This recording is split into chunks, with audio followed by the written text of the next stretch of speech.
Et retrouvez maintenant un documentaire animalier. Présenté par Arlène et Manu.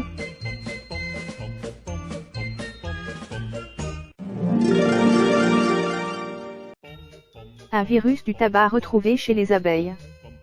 Un virus pathogène qui infecte généralement les plantes a été retrouvé chez les abeilles et pourrait expliquer, en partie, le syndrome d'effondrement des colonies.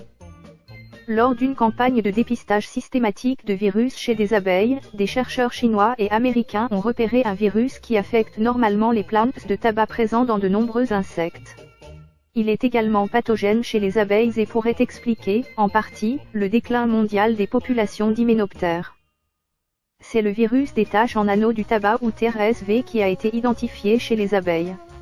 Les résultats de notre étude fournissent la première preuve que les abeilles exposées au pollen contaminé par le virus peuvent également être infectées et que l'infection se répand dans leur corps, explique l'auteur principal Jilian Li, de l'Académie chinoise des sciences agricoles de Pékin. Chez la plante, le virus provoque des taches annulaires sur les feuilles et les endommage. Très changeant, le TRSV a pu muter et devenir pathogène pour les abeilles qui se contaminent en butinant des fleurs infectées. CDD mais ce virus contribue-t-il au syndrome d'effondrement des colonies d'abeilles, Colony Collapse Disorder, CCD. Ce mal qui affecte les abeilles du monde entier et provoque la disparition de nombreuses ruches.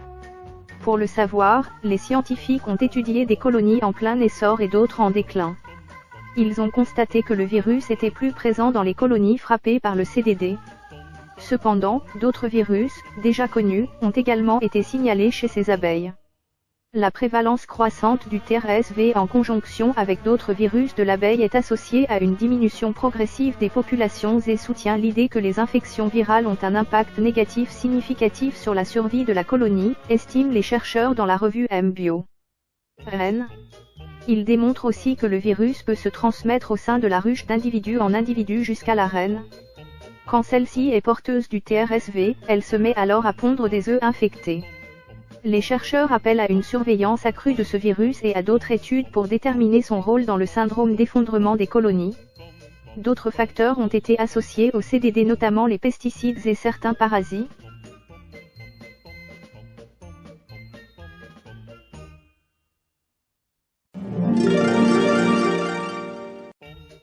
Chez les abeilles, les antennes captent les champs électriques. Les abeilles perçoivent les champs électriques. L'information n'est pas nouvelle mais on vient seulement de comprendre. Tout reposerait sur la répulsion qu'ont les antennes pour les charges électriques positives. Et si les insectes s'en servaient pour communiquer entre eux? Un décryptage s'impose. Durant le vol ou lors de certains mouvements, les insectes accumulent des charges électriques positives sur leurs corps et leurs ailes. La cire présente sur l'exosquelette étant un matériau isolant, ces particules ne disparaissent que lentement, même une fois l'animal posé.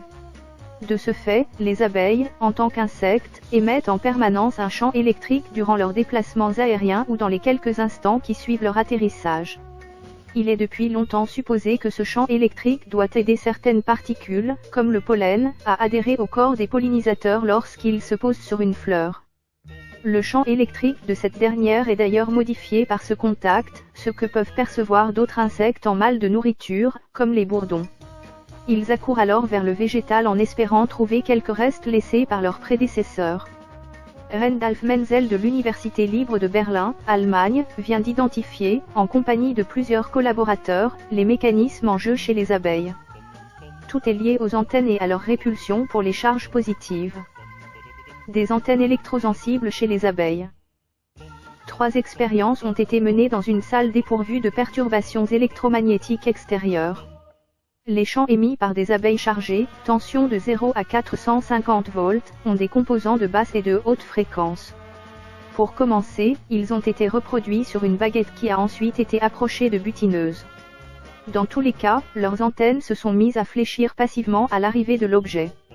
Dans la deuxième expérience, les chercheurs ont conditionné les abeilles pour qu'elles réagissent à un champ électrique précis, dont l'émission signalait la présence d'une récompense sucrée. Le test a été couronné de succès, ce qui signifie que ces insectes perçoivent les champs émis avec précision. Enfin, des antennes ont été extraites de plusieurs spécimens, avec tous les organes attenants, puis exposées à la baguette chargée.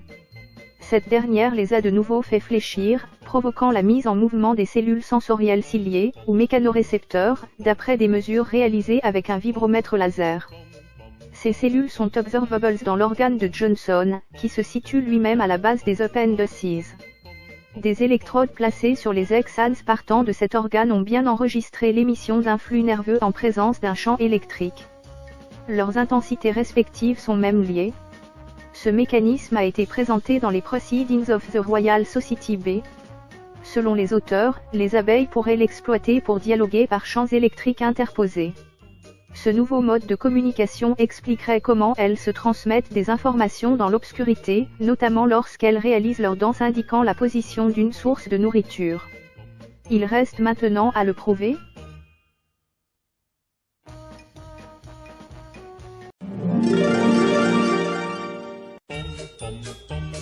Vous venez d'écouter la chaîne des bons trucs. Présenté par Arlène et Manu.